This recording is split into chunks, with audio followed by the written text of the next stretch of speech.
Okay, so now I'm going to take you through numerical examples of angles between 0 degrees and 360 degrees. So let's do just a few examples, and I'm thinking that through examples, that's when everything is going to make sense. So what you would be asked to do, it is to write the following, which is what we're going to be looking at as the function value of an acute angle. So it's like they say, write the following as function values of acute angle. So in other words, they mean you may be given, let us say, sine of 290 degrees, and they want you to just write it as an acute angle. So in short, you are having that angle which is bigger than 90. So we know that an acute angle, it has to be that angle which is between 0 and 90 degrees, which is in the first quadrant. So trust me when I say the only way I could easily work out these things and fully understand them, it's when I tell myself that any angle which is bigger than 90, I have to reduce it. You reduce it to what? To an acute angle, which is an angle between 0 and 90 degrees. How are you going to reduce it? We use reducing formulas. What are those? The reduction formulae that we did. So you can see this is not an equation because it doesn't have an equal sign. It is an expression. So you are just going to simplify. And what we know about simplify is that you rewrite this same thing in its simplest form. So that means the simplest form would be converting this bigger angle into a smaller angle, which is an acute angle. But most importantly, you need to be aware that this angle that you are given, it's a bigger angle which will fall in which quadrant. So we have that cast diagram thing. So 290 falls in this quadrant number 3. So in quadrant number 3, this is where you are having 180 plus. So now let's start to do the work.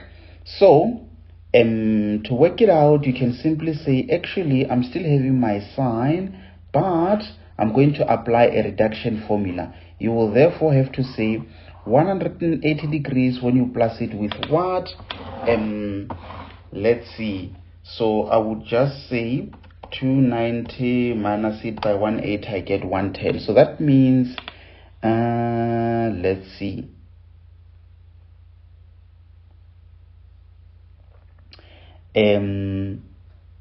Wait, why is it like I'm lying to myself? I'm definitely lying to myself because 290 degrees does not fall in the second quadrant, but it falls in the fourth quadrant. For that reason, it means I can't use the reduction formula of 180 plus, but I might need to use the one which is 360 degrees minus an angle. I hope you just learned how easy it is to make a mistake. So just make sure not to make that similar mistake. Then you will therefore have to say 360 degrees when you minus it with something. So that means you'll say 360 minus that 290, you have 70. Which means 360 degrees minus 70 degrees, it is the one that gives you that 290 degrees.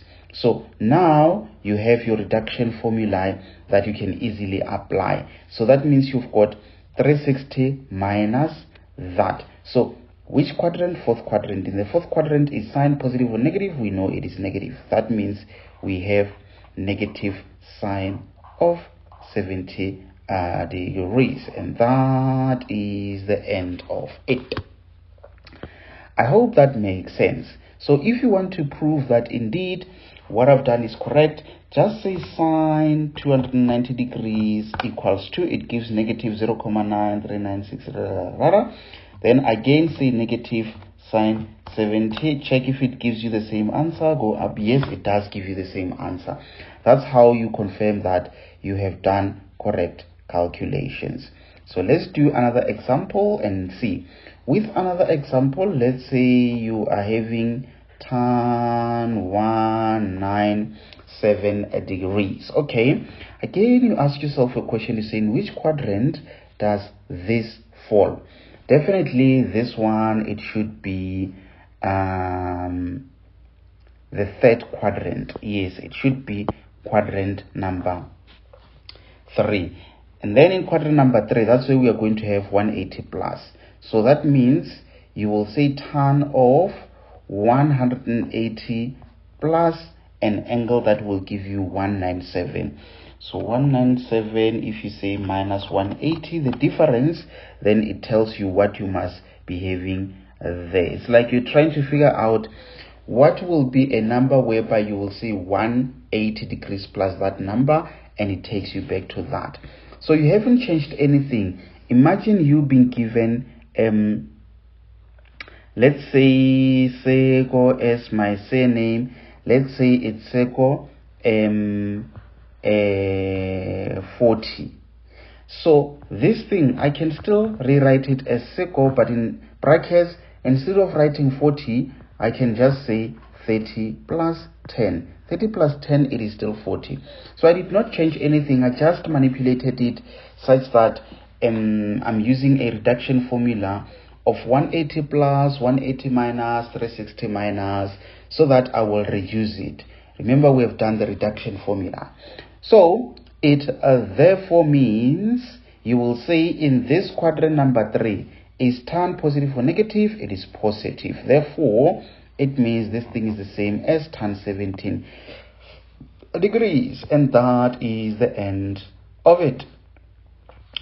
Someone might be wondering that why am I not using 90 plus, 90 minus, 270 plus, 270 minus. I will still explain that part maybe after doing this last example. You can still test it and say tan 197, then you say it's equals to, it gives you that as a decimal.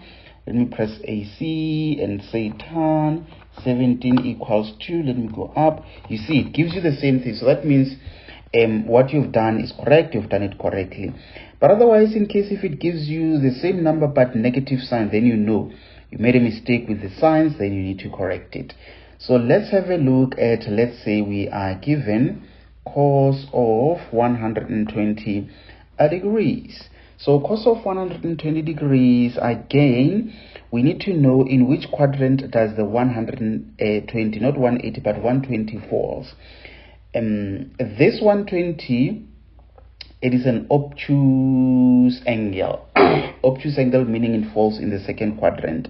So we don't want that angle to be obtuse, reflex, or revolution. We always want it to be an acute angle which falls in the first quadrant. So we have to reduce it because it's more than 90. So how do we reduce it? Because we know it's an obtuse angle, instead of us saying 90 plus, we will just use 180 degrees minus, let's see, 120 minus 180, the difference is 6. So that means it is 60 that I want to put there, where I'm going to say 180 degrees minus 60, it is definitely that 120. So now you are back to saying 180 minus, it's in the second quadrant, is cos positive or negative? It is negative. Therefore, this thing is the same as negative cos of 60 degrees. Then you are done. So if you punch cos 120 degrees equals 2, and you punch negative cos 60 degrees, you will get exactly the same answer. So now let's see what happens if you were to use the 270 plus, 270 minus, 90 plus, 90 minus. and then we will make a conclusion based on that. So again, that same example, let's say you had sine of 290 degrees. Which quadrant? Again, it falls in the fourth quadrant. So if you decide to say this thing, it is the same as 270 degrees plus what is it? Plus 20. Yes, plus 20 degrees. It is the same as that 290. But the challenge with you using that 270 is because when it is 270, you need to remember that this thing changes. So you will see this falls in the fourth quadrant. In the fourth quadrant, this thing is negative, and because it is 270, it must change. It changes to what? It changes to cos. Then it becomes cos of 20 degrees. So that's why I avoid using the 270, because I still need to remember that when it is 270, it changes. So that means even if you punch negative that cos 20 degrees and it says equals to, it still gives you that same answer when you punch sine 90 degrees, of which you see now here you used that one of 360 and you got negative sine 70. But when you use the one for 270, you get a different answer, but not necessarily a different answer, but a different trig ratio as your final answer, but the value is still the same. So maybe let's do another one using that. What can we do there? I think okay, we are now going to jump onto this one of B. So this one of B, where we were given tan 197 degrees. Okay, again you will see this thing is the same as tan of. In which quadrant does this fall? It falls in quadrant number 3. So in quadrant number 3, you can still say 270 degrees minus, what will that be? So you say 270 minus that same angle, 197, gives you 73. So that means it's 270 degrees minus 73. And from there, you just need to remember that if it is tan that you are given, it changes to cot. So you will say, okay, this thing, it falls in which quadrant? It falls in quadrant 3, and in quadrant 3, tan is positive, but because it's 270, then that tan has to change to cot. Then it becomes cot of 73 degrees. So if you want to punch it on a calculator, remember cot is the same as 1 over tan 73. So that means if you want to prove it, that's what you want to punch on a calculator. You will say 1 over tan 73 degrees. Let's see what the answer is. It gives you 0.3057 as a positive answer. And then what happens when we say tan 197? Let's see. Yes, it gives exactly the same answer. Then you know you've done it correctly. So let's look at this one of C, where we had cos 120 degrees, where we will say in which quadrant? Second quadrant. And in the second quadrant, that's when you have cos of 90 degrees plus, is it going to be 30? Yes, it's going to be 30. So can you see my first step? I'm not changing anything, honorable member. I'm just rewriting it exactly as it is. Like you're having cos of 5 and cos of 5 is the same as cos in brackets 2 plus 3. You haven't changed anything. You are just manipulating it so that you will somehow reduce it. So you can see that my final answers, I'm having angles which are now acute angles. All of them must be acute angles. That's what the reduction formula I used for, to reduce a bigger angle into a smaller one being an acute angle. So now 90 plus, you're going to say 90 plus in the second quadrant. In the second quadrant is this thing positive or negative. In the second quadrant, it's sign cos is cast. So that means in the second quadrant, cos is negative. Then you will say negative, but remember to change it to sine so that it is sine 30 degrees. So why does it change? Because it's 90 degrees. So you can see I've done it in two ways, where the other one was changing, the other one is not changing. So now let's make a conclusive statement so that you will always know how to reduce it to avoid making mistakes. So maybe let me use different colors there to say on that cast diagram we have this vertical line, if you remember, and for this vertical line that's where we have the 90 degrees and the 270 degrees, where you can say plus or minus. You remember 180, 90 plus or 90 minus. So maybe let me do this and say okay, let me just add another horizontal line there, that one which is for 180 degrees and for 360 degrees, whereby this one for the horizontal line for the x-axis, they do not change the trigonometric ratios, they remain as they are, easy to work with. But these ones you can easily forget, they have to change. So maybe to conclude, we can therefore say when you are having a reduction formula of 90 degrees, it could be plus or minus whatever angle, and also when you have that one of 270 degrees, it could be plus or minus depending on the quadrant in which it will fall. These ones they are going to change. What are the things that are changing? It is the trigonometric ratios. So that means sine will change to cos. Even if you are given cos, it will change to sine. You can just remember that. As a bonus, I can still say same as tan, it will change to cot. For some reason, if they try to be tricky and they give you cot, it changes to tan. And then this one, it doesn't change. So I'm pretty much sure that now you have a better understanding.